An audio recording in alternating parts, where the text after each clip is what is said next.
Nerd out!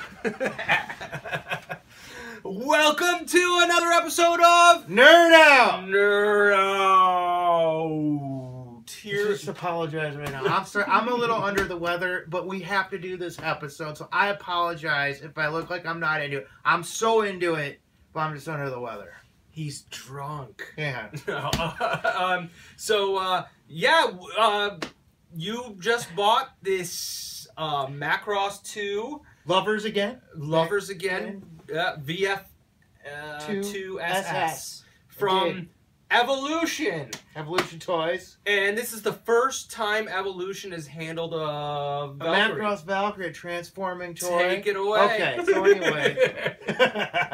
Alright, there's a lot to be said about this, and it's getting a bunch of negative responses. You know, people are very critical of it, which there's a lot to criticize about it. That does look sloppy. It's sloppy as shit.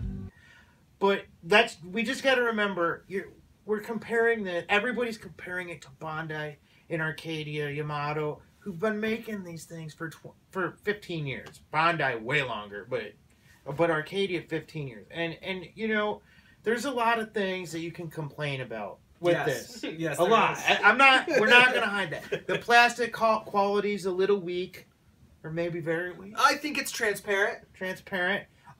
It doesn't, like, if in jet mode, just forget it. It doesn't lock together well. I know you can nail polish it and make it better, but come on, it's a $200 toy, right?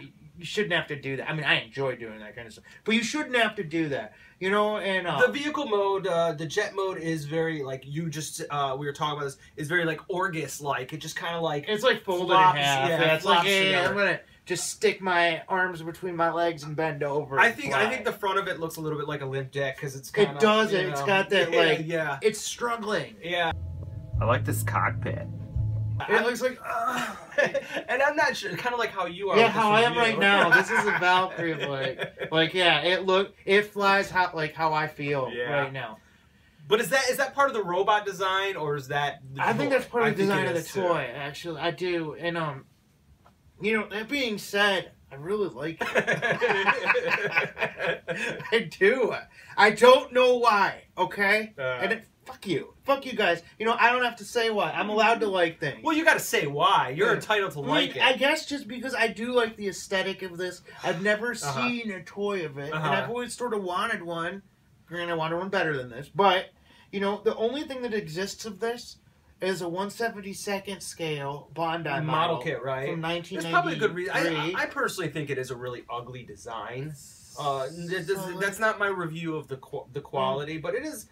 I don't know. It's not my favorite Valkyrie. And you know what? I don't think it's anybody's favorite Valkyrie because, like, we was talking about this before. I mean, the VF-1A or the VF-1, that's a Shoji Kawamori design, and he's the best. I mean, well, I think he's the best. He's awesome. It's like, and this is like somebody trying to like redesign his design, you know? It's like Jeff Johnson? I don't know. It doesn't like. Oh, I don't know. Yeah, I don't know. I think this is somebody famous too. Oh, really?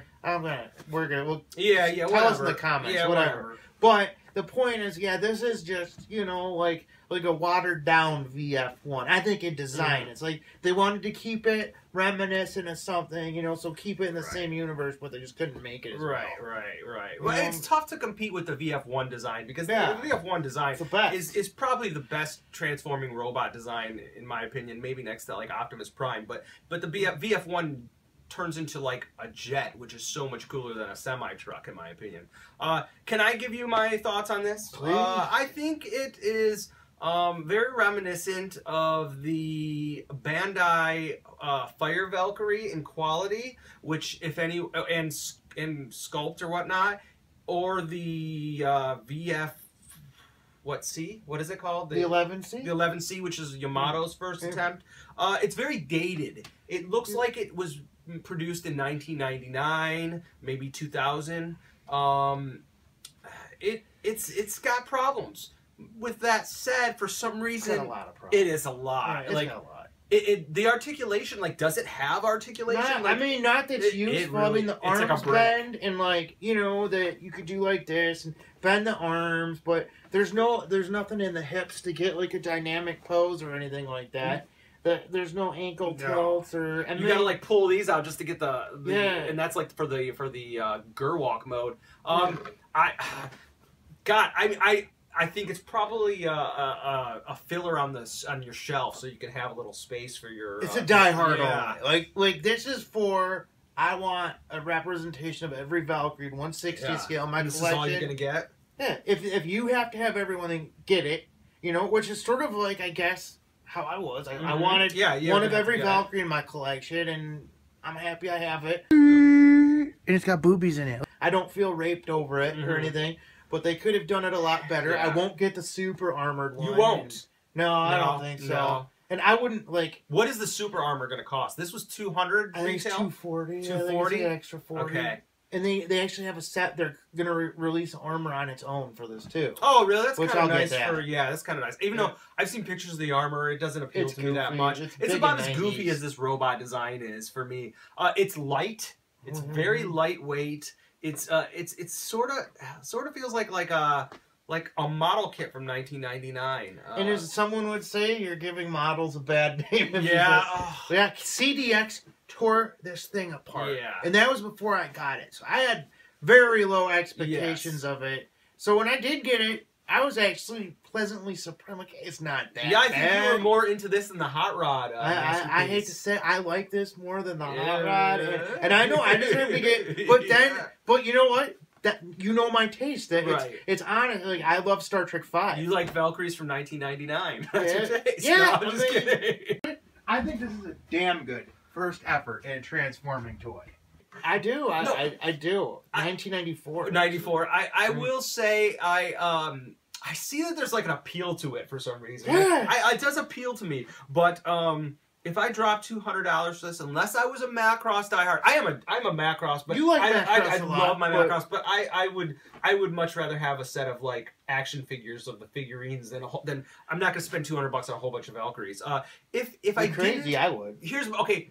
I have a fair amount of Valkyries, but I don't buy every one of them. I would say if you buy a Valkyrie once a year, do not get this. Oh one. God, no. Yeah, wait. Yeah. And I think that's the best way to review it. Yeah. I mean, unless you buy a lot of them and you like bulk Valkyries, then by all means get it. But if you're gonna spend your last $200 for a fun Valkyrie, no. If you're like, all right, my Valkyrie budget every year is $200. I'm gonna get one Valkyrie every year. No. This is not the one to get. Well, I don't know what to say about this about evolution. Like, is it a quality issue? Is it just inexperience? I think it's inexperience because I feel like, you know, I need to play with their Voltron. I want their Albegas. Oh, okay. I'd like to see that I want some of their other stuff. I mean, it's like.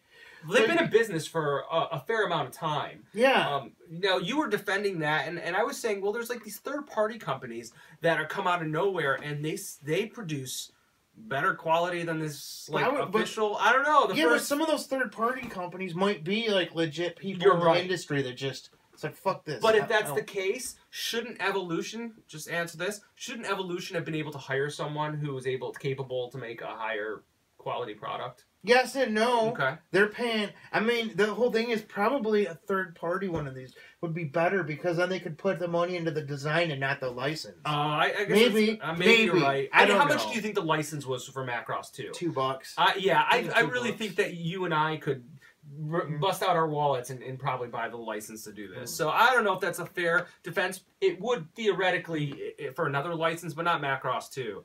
I just feel like this is an attempt and a failure where it's like you get like say Jetfire. Yeah. The Generations Jetfire. You're like, yeah, they cheesed out. They wimped out. They did. This feels like an honest to God failure. Like they tried in it. They tried really hard. They tried really hard. It didn't work out. Yep, didn't work out. It didn't work out. But with all that said, you love it. I love it. I've been talking about it a lot. Yeah, I'm not gonna recommend getting it, but I am gonna recommend getting it. And yeah. All right. Nerd out. Nerd out. Yeah. Well, I hope I hope you enjoyed this review. If you did, please like, please subscribe, please feel free to make comments. If you think that this thing is the nuts, feel free to talk tell about us. it, guys. Yeah. We want to hear what you guys think of it. Absolutely. It's a hard piece to talk about. It is. It's easy to dismiss it. It's like crappy, but then you get it and you're like, wow, it's sort of cool. And it's like, I don't know. Yeah, there's like watching a car wreck or something. You just go there anyway, even though you know you shouldn't. Yeah. I don't know. So until next time, Nerd out! Ming, why weren't you in this episode? Where were you? Where you been, Ming Ming?